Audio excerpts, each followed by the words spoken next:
I remember one of the guards, Dorothea Binns, walking through the camp. I can still see her before my eyes. The day when an exhausted prisoner passed by her, stumbled, and fell is etched in my memory. With great effort, she got up and staggered away. Such a scene was enough for Dorothea, who called the dogs and set them upon the helpless inmate. They were wild, fierce beasts, trained specifically to tear apart the victim until they ceased to breathe. This is the testimony of Olga Golovina, a survivor of Ravensbrück, a concentration camp notable for being exclusively for women. Here, the female guards had free rein to indulge their darkest impulses. The result was an array of aberrant tortures, ranging from simple yet forceful beatings to dismemberment with axes. Eventually, the bloodbath came to an end with the conclusion of the Second World War, and those responsible for the atrocities received their just punishment. Today, in this new episode of Military History, we will tell you all about the executions of the guards of Ravensbrück. Ravensbrück began official operations in May 1939. Its construction was ordered by Heinrich Himmler, the leader of the SS, to have a place to house the female population. The camp was located in northern Germany, just 90 kilometers from the city of Berlin. Initially, around 2,000 women accused of opposing Hitler's regime were imprisoned there, among whom was a group of 50 Jehovah's Witnesses. They had been arrested for distributing propaganda, claiming that the Führer was the incarnation of the Antichrist. Their audacity had cost them their freedom. Other prisoners included communists and former members of the Reichstag, the German parliament, although not only political enemies of Nazism were taken there. Prostitutes, gypsies, criminals, and homosexuals were also considered dangerous to German society and therefore were sent to the camp. The population of the facility increased to the point that just 8 months after the start of the Second World War, its maximum capacity had already been exceeded. The inmates lived crowded in dirty barracks, dressed in rags, starved and ravaged by diseases. Let's hear the testimony of Agnès Postvenet, who was sent to Ravensbrück for being part of the French resistance. She remembers her first impression upon entering the site. Seeing those disfigured gray women with vacant stares scared us. Suddenly, we felt that we were entering a zone of death. On the other hand, the site was notable for the fact that there were 150 female guards, whose job was to supervise the inmates and ensure that they maintained order. Like in other concentration camps, the guards were trained to rid themselves of their feelings. They had to harden their hearts and see the prisoners as beasts to whom no mercy should be shown. A survivor of the camp describes it this way: "They didn't shoot the women, instead they aimed to make us die of sorrow, hunger, and exhaustion." When we arrived at Ravensbrück, the first thing I saw was a cart full of stacked corpses. Their arms and legs hung outward, and they had their eyes and mouths open in a grimace of horror. They dehumanized us. We felt that even cattle had more value than us. The guards were not only complicit in everything that happened there, but often directly responsible for the abuses. One of the most hated was Emma Zimmer, who began working in the camp in 1939, shortly after its opening. She was one of those responsible for selecting the women who would go to the gas chambers, which made her the target of hatred from the inmates. A survivor remembers her as follows: "She was a wicked old SS, accustomed to frightening us with her threats. With her sadistic tone of voice, she would say things like, for example, 'I will report you and then you will go far away. Do you know where? You will be ash in the chimney.' We feared her and at the same time detested her." Another guard was Greta Buzel, known for her absolute lack of empathy with the prisoners. On one occasion, she was heard saying the following: "If any of the prisoners are too tired to work, they should be sent to rot." Interestingly, she had studied to be a nurse and help others, but fate led her to work in a concentration camp where her task was to prepare women to die poisoned with the lethal gas Zyklon B. However, the most hated guard in Ravensbrück was Dorothea Binns, a woman whose cruelty exceeded all imaginable limits. She entered the camp for the first time in 1939 after volunteering to work in the kitchen. At that time, she was 21 years old, and no one suspected that a young woman with such an innocent appearance would become a true monster. In late summer 1940, she was promoted to the position of subdirector of a cell block, which meant that the inmates were at her disposal.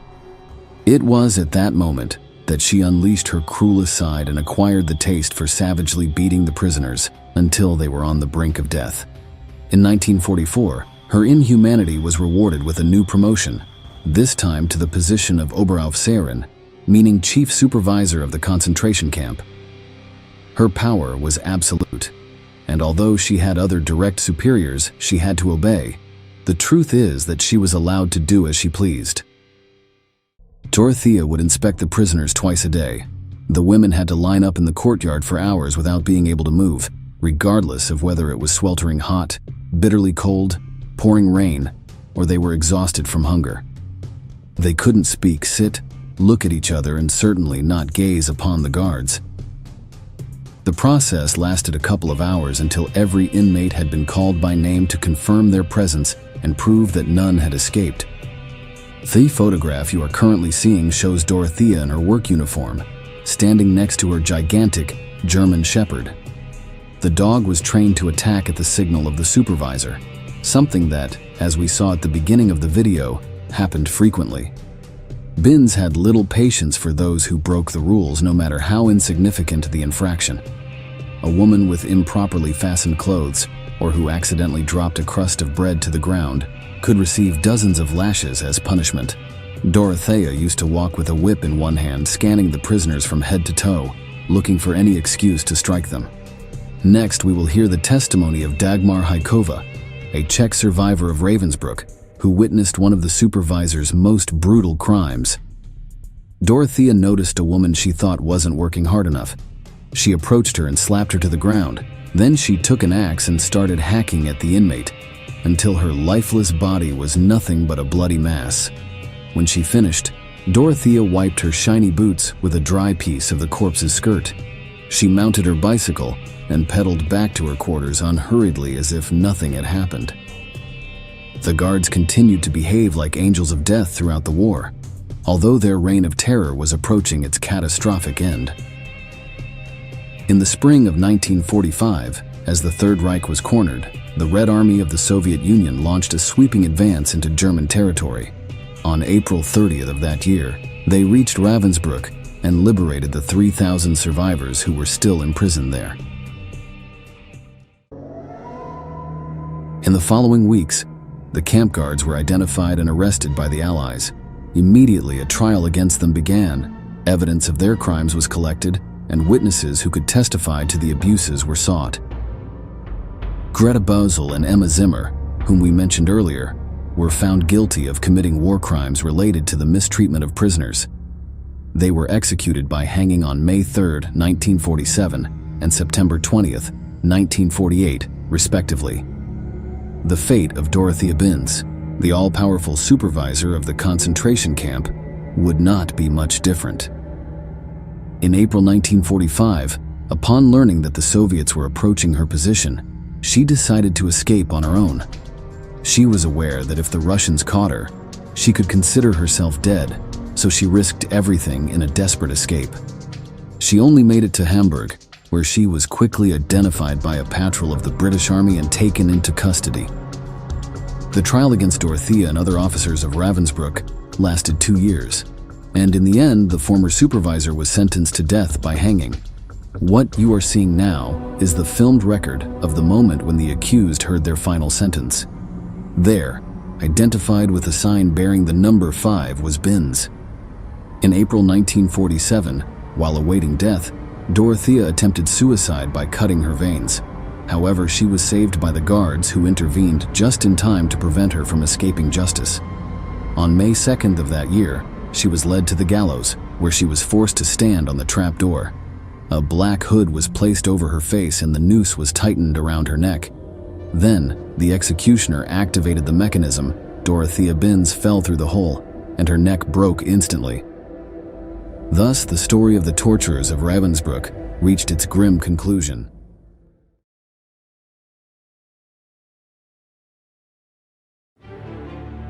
Not all of Adolf Hitler's executioners and those of the Nazi dictatorship were men, but there were many women co-opted by the National Socialist ideology who followed the horrific orders of the regime without questioning them. However, among all the sadists who patrolled the streets of the largest concentration camp in history, Maria Mandel stood out. None of the prisoners under her command dared to look her directly in the eyes or to stop doing their work, much less to contradict her orders, since doing so meant an unbearable death. In this video, we will tell you the story of a brutal and bestial woman who ended the lives of more than 500,000 people, including women and children. Welcome to Military History. January 10, 1912, is a date marked in red on the calendar of 20th century history. That is the birth date of Maria Mandel, infamously known as the SS Lagerführerin, which is what women leaders of zones were called in the terrifying Auschwitz II extermination camp. Who would later be known as the Beast of Auschwitz, was born in Münzkirchen, a small Austrian village, into a modest family dedicated to shoemaking. After completing her studies in her city, Maria moved to study at a Bürgerschule, a kind of center where students were prepared for commercial and craft tasks. There, Maria enjoyed great popularity thanks to her undeniable beauty. After a series of job failures, Maria finally found work in October 1938, thanks to a relative who worked for the Führer's regime. The young woman was hired as a guard at the incipient internment center of Lichtenberg, one of the first Nazi concentration camps. When this sinister establishment became too small to accommodate the large number of arriving prisoners, the Ravensbrück camp was built in 1939, which was reserved only for women, an ideal space for the beast to feed and grow. In Ravensbrück is where she began to earn her perverse fame due to the inhumane treatment she subjected the inmates to. Although her job consisted of training other companions in administrative tasks, Maria Mandel wanted to be at the forefront of cruelty. This place represented the first step on the path this woman took to perpetrate the most macabre humiliations, tortures, and crimes that the average human mind can imagine. In the camp, Mandel was in charge of the daily routine of the inmates, and those who did not withstand the exhausting sessions were transferred to the punishment bunker, where they were humiliated and punished. In these torturous sessions, they were subjected to all kinds of floggings in batches of 25, 50, 75, and 100 blows each, until they collapsed, victims of exhaustion. During the punishment, they were forced to count aloud, although none ever reached 10. The culmination of these acts of sadism occurred when Maria stood in front of the inmates waiting for someone to dare to look at her. According to a survivor of the camp, she was capable of staring at you for hours, trying to break you. Anyone who broke the rule and looked up disappeared. We never heard from her again. From the gas chamber, she went straight to the crematory oven without anyone being able to say goodbye to her. It was even said that sometimes she sent them straight to the oven. After impressing her superiors with her brutal methods, Maria was promoted to female SS guard with extermination rank, nothing less than in Auschwitz. It was there that she truly lived up to her nickname, unleashing her cruelty and deploying all her potential for evil and perversion. Maria Mandel controlled all the female camps and enjoyed absolute power over the lives of thousands and thousands of prisoners. One of her favorite tasks was to select the inmates who were to be executed in the gas chambers and which ones were to be destined for forced labor. In the case of the latter, she only spared their lives for amusement, like a predator playing with its prey, knowing perfectly well that if the prisoners were not eliminated at that moment, they would be in the near future. Many times, these women who were spared became something very much like pets, or as Mandel called them, Jewish pets. For a period of time, she would sponsor and consider them, until finally opting to eliminate them as coldly as the others. Interestingly, one of the concerns of the Beast of Auschwitz was the cleanliness of the camp's prisoners. For example, after each execution, the prisoners' uniforms were not incinerated along with the corpses, but were reused to be worn by other inmates. Not burning them helped avoid toxic fumes in the chimneys, which the prisoners of the extermination camp would have breathed. More than an act of humanity, it was sadism of Maria Mandel, since this act, in her own words, was to keep the prisoners alive to amuse myself later. The Beast of Auschwitz clearly savored subjecting them to the worst tortures and humiliations while they were alive. For example, the SS Lagerführerin liked to wear gloves of pristine white to see them stained red with the blood, mainly of the women flagellated by her whip, which made no distinctions between young, older girls.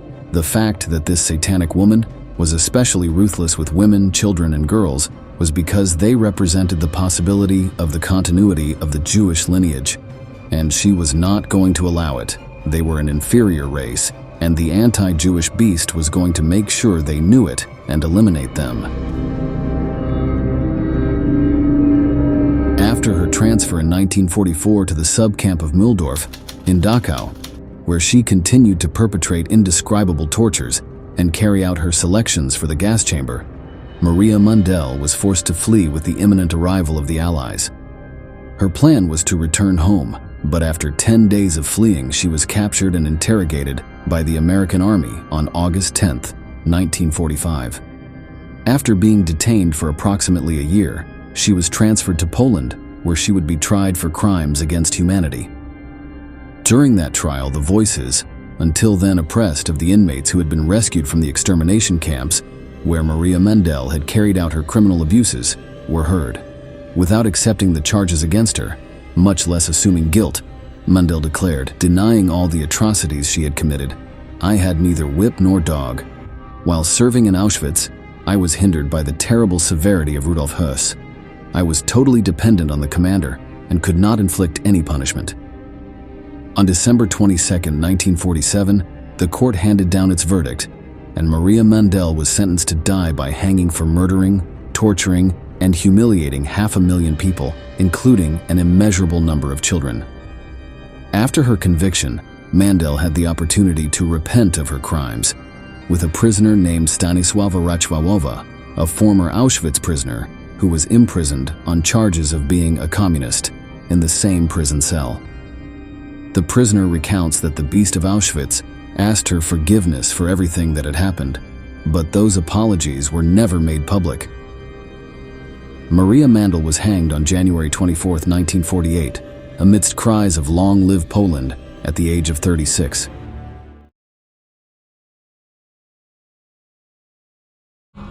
During Nazi Germany, many terrible men sealed their names in the universal history of cruelty, leaving several blank pages for the Nazi death ladies who knew how to fill them with blood.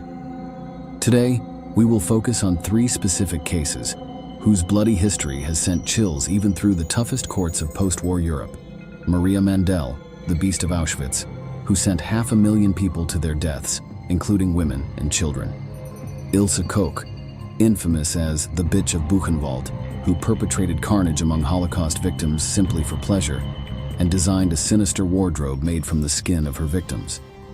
Lastly, Violette Morris, the Gestapo's hyena, a pioneering woman in many respects, but remembered for her role as a torturer in Hitler's infamous security service. These women have left an indelible mark on Nazism. While the Führer aspired to have women dedicated to arts or diplomacy, the death ladies, unafraid to dirty their hands, decided to go a step further. That's why today we will tell their stories. Let's begin. Many fears haunted the Jews confined in the sinister Auschwitz-Birkenau concentration camp. Any act deviating from the strict behavior protocol imposed by the Nazis, in short, total submission, ended in torture and death. Even a slight misstep during the long marches between barracks or dropping a brass plate during their meager breakfasts was cause for punishment. But there was an even more terrifying prospect that any of these things would happen under the watchful gaze of Maria Mandel, the Beast of Auschwitz, a woman so brutal that her mere presence alarmed prisoners, and her direct gaze was a sentence to the gas chambers. The SS camp leader forged a fearsome reputation, to the point where her own subordinates whispered behind her back about her lack of humanity. In front of Mandel, Jewish women worked until exhaustion. They preferred to push their tired bodies beyond limits and die that same night in the cold barracks rather than provoke the beast. Any sign of weakness was seen by the brutal woman as an act of rebellion, punished with the severest penalties. Old, women, or children, no one escaped the savage martiality of the Nazi officer.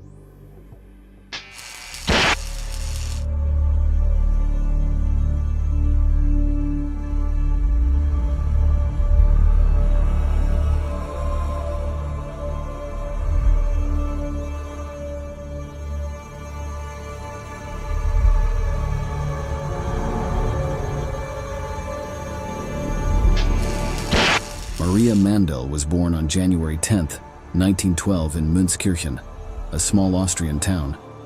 The daughter of a well-off family, she was a girl who had everything and who had access to a very good education. Maria did not live through the horrors of the First World War like many of the Germans or Austrians who would accompany Hitler to the end. On the contrary, while these communities were sinking into one of the worst crises in their history, Maria was completing her secondary education at Bürgerschule, a center that trained future young professionals in commerce and crafts. During this time, the future Nazi officer enjoyed enormous popularity in the city, as she was a young woman of superb beauty, desired by boys and admired by her classmates. However, the fragile bubble of youthful prosperity in which Maria Mandel lived was about to burst. After graduating and seeking to enter the workforce, she discovered that the world had changed. In order to work in Germany during the interwar period, a permit from the National Socialist Party was required, which Maria managed to obtain. She worked alongside her father for a while, but the relationship with her mother became increasingly difficult, so she decided to leave home. Mandel suffered greatly from the eviction, as she could not find any stable work, and after 10 unsuccessful attempts, she decided to turn to her family again. In 1938, thanks to a contact, Maria was hired as a guard at Lichtenberg, one of the first German internment centers. Although she had trained as a future business professional, she was not in a position to turn down any opportunity. But this would be the fateful moment that would seal her destiny as judge and executioner of hundreds of thousands of souls. In less than a year, the number of prisoners in Lichtenberg increased so much that the Ravensbrück concentration camp, reserved for women, was built, and in 1939 Maria was sent there. Once installed, she began to walk her path of brutality and laid the first stones on which she would build her infamous prestige. Mandel would review the prisoners and turn a simple administrative process into a sinister game of resistance. She forced them to do exercises, and if any of them fell or stopped due to fatigue, they were sent to the bunker, a space where she carried out terrible punishments, such as floggings or psychological humiliation. Over the years, she increased the violence of her methods, which would reach their peak of evil in 1942, when she was promoted to SS camp chief and sent to Auschwitz. On October 7th, when she arrived at the enormous prison, Maria discovered that she was the highest authority in the entire complex. She only had to answer to Commander Rudolf Höss. In the camp, she found a huge amusement park where she could unleash all her malice. The beast was about to break free. Mandel, with total enjoyment and impunity, unleashed a wave of violence on the prisoners. With sinister malice, she drowned newborn babies in tubs of water, while the helpless, desperate mothers watched on as their children were brutally murdered. She sent pregnant women to crematoria to be burned alive. She whipped women to death who died from beatings or simply from bleeding to death. But even all this brutality did not seem to satisfy her perverse appetite for evil. Maria had a habit of adopting Jewish prisoners as pets, forcing them to stay by her side or even participate in her macabre tortures, only to grow bored and unleash her cruelty on them. Some claim that she also had a secret affair with Dr. Joseph Mengele, and that she enjoyed participating in her lover's sinister experiments. By the end of the war, Mandel was sent to the Dachau concentration camp, where she didn't stay long due to the fall of Berlin. Little is known about her time in the infamous complex, although it is known that she fled to Austria, her native country, before the Allies entered the extermination camps. However, 10 days after her arrival, she was captured by the Americans, who detained her for nearly a year until she was tried. In 1947, after an exhaustive trial, Maria Mandel was found guilty of the deaths of 500,000 people, including children. In her final statement, the beast denied all responsibility for her actions. "I had neither whip nor dog. Performing my service at Auschwitz, I was hindered by Rudolf Höss's terrible severity. I was totally dependent on the commander, and I could not impose any penalty." Despite invoking obedience due, her sentence was not lifted, and on January 24, 1948, Maria Mandel was sentenced to death by hanging. Her still young body swung lifeless, now devoid of all the beauty that had made her famous in her adolescence, before the eyes of some surviving prisoners and relatives of her victims who could finally rest in peace.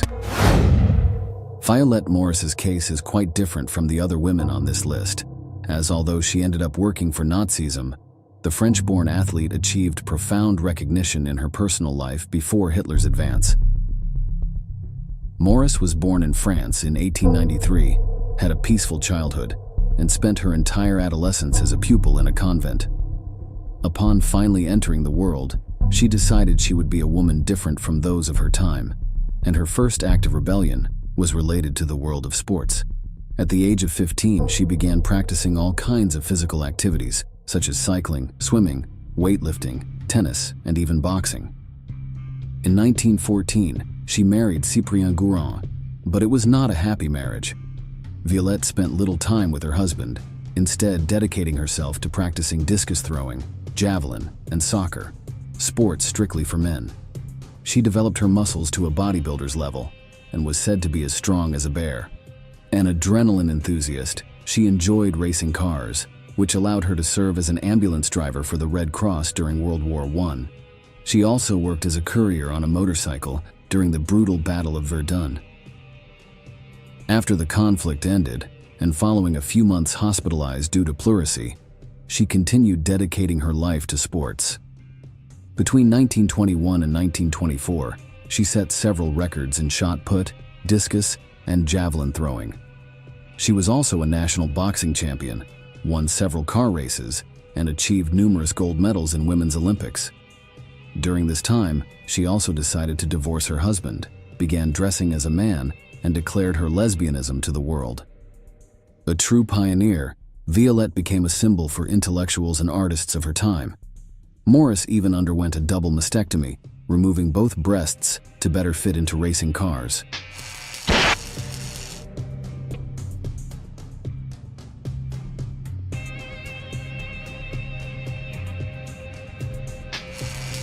Of course, her rebellion against the system had terrible consequences. She was persecuted, accused of immorality by the justice system on more than one occasion, and publicly criticized, especially from more conservative or religious circles. By the late 1920s, Violette had serious conflicts with some Jews, including the owner of the property she rented, which is believed to have fueled anti-Semitic sentiments within her. But the final straw was a complaint filed by the French Federation of Sports, accusing Violette of cross-dressing for wearing men's trousers.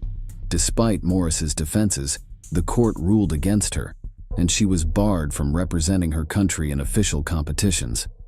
This deepened a venomous resentment in the athlete's heart, which would be exploited by none other than the German SS. It is believed that the Sicherheitsdienst, the Nazi intelligence service, contacted Violette after she made public statements criticizing France for the trial. Exploiting her resentment, the Nazis invited her as an honored guest to the 1936 Berlin Olympics. During her stay, Morris became fascinated by German National Socialism, which exhibited all the strength she believed her own country lacked. It was there that she was convinced to work for Hitler's secret service. Indeed, Morris was the ideal spy. She was acquainted with French officials, intellectuals, and athletes. She had contacts in all institutions, in addition to a public profile that allowed her access to the city's darkest corners and government buildings. Violette obtained strategic plans of Paris, key information about French defenses like the Maginot Line, and other data that ensured the successful advance of Blitzkrieg, the German strategy of rapid and coordinated attacks with tanks. But her real notoriety came during the Nazi occupation of France, when Violette Morris worked as an interrogator for the collaborationist police, as well as an infiltrator in the resistance. According to survivor testimonies, the athlete was extremely sadistic, especially cruel towards other women. Her main pleasure was torture and physical punishment, which, due to her immense strength, often left victims on the brink of death. Few details are known about her activities with the Sicherheitsdienst, but the French remember her by her nickname, the hyena of the Gestapo, a lady who enjoyed tearing her prey apart. However, Morris would not escape unscathed, as on April 26, 1944, a French resistance commando unit ambushed her car, and she died under a hail of bullets. Her life remains highly debated to this day, and some revisionist historians claim that the hyena of the Gestapo is a legend constructed without solid evidence about Violette's life, though there are no clear records to confirm or refute this.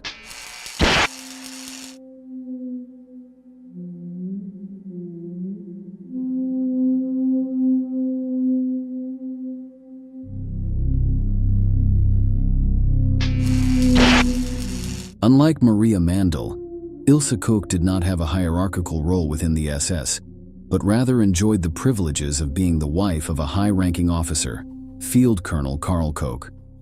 She was a woman who was considered very beautiful by German standards. She delighted in wearing provocative clothing in front of the Jewish prisoners at the Buchenwald concentration camp, where she became known as the Slut. Ilse Koch was born on September 22, 1906 in Dresden, a small town in German Saxony. The daughter of a middle-class family, she always displayed a calm character, which in no way foreshadowed the profound violence she would spread as an adult. At the age of 15, she left school to work first in a factory, and then in a bookstore as a saleswoman. The young Ilse developed great social skills, and along with her beauty, she became irresistible to the boys who visited the premises.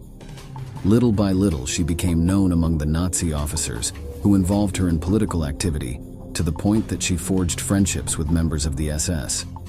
By 1932, Ilse was already a German femme fatale, with deep contacts in the structure of National Socialism, and she took advantage of her influence to get a job as a secretary in the party.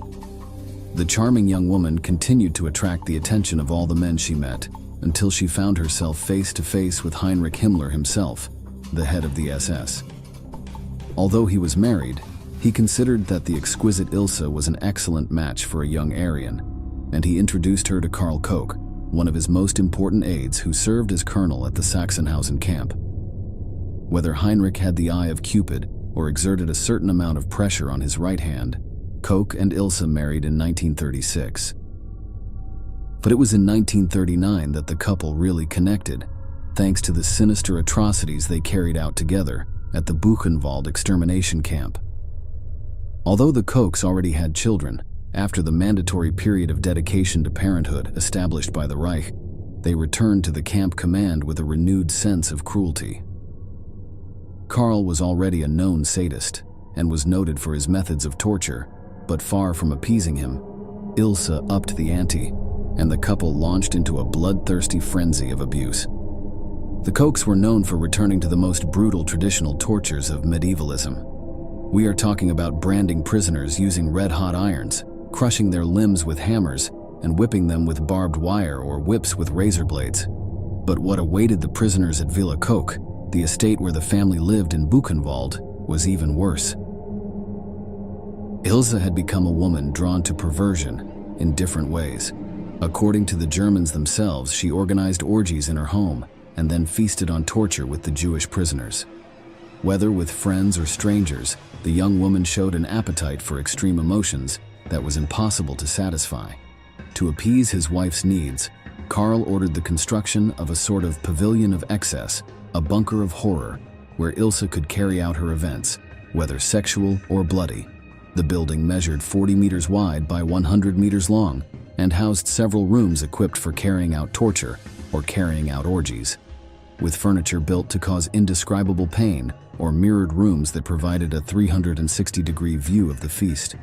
The Buchenwald Fox House of Terror was the scene of the brutality unleashed by Nazism. In the morning, Ilse would take a walk through the estate's gardens, then visit the camp where she delighted in whipping the Jewish prisoners. Any reason would arouse the Germans' violence, and her punishments in broad daylight became more brutal every day. One of her favorite activities was setting dogs on pregnant women to cause them terror and serious injuries. But the most macabre was yet to begin, as Koch discovered a perverse pastime that would forever change her relationship with the victims of the Holocaust. Ilse began asking for Jews to be skinned after becoming interested in the tattoos of some prisoners. She wanted to keep the drawings as a sort of sinister memento and used them to make lamps. But she didn't stop there. She also began making props and dissecting heads and other body parts that she hung in his home, as if she were the famous serial killer Ed Gein. After General Patton toured the camp, he ordered the mayor of the nearby city of Weimar to bring 1,000 citizens to Buchenwald to be shown the crematorium and other evidence of Nazi atrocities. The Americans wanted to ensure that the German people would take responsibility for Nazi crimes. Many of them were crying, and some of them even fainted after seeing the dead bodies, starved prisoners behind barbed wire fences, as well as a table display of paintings on human skins, lampshades made of human skin, various parts of the human body preserved in alcohol, and 2 heads which were shrunk to 1/5 their normal size.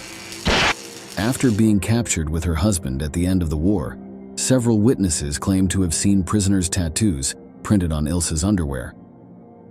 It is believed that she participated in more than 33,000 murders, some 5,000 of them directly with her husband. Although she managed to evade justice despite the overwhelming evidence against her, in 1951 she was sentenced to life imprisonment for crimes much less than those she had committed. Koch decided to end her own life in 1967 by hanging herself in her prison cell with the help of a white sheet. Those who knew her at the end of her life claimed that Ilse only spoke of being a sinner and that she did not deserve God's forgiveness. Perhaps this was true not only for her, but also for all the collaborators in the terrible massacre, which took place at one of the most brutal times in the history of mankind. Thank you very much for accompanying us to the end. If you like our content, don't forget to give the video a thumbs up and subscribe to our channel. See you next time.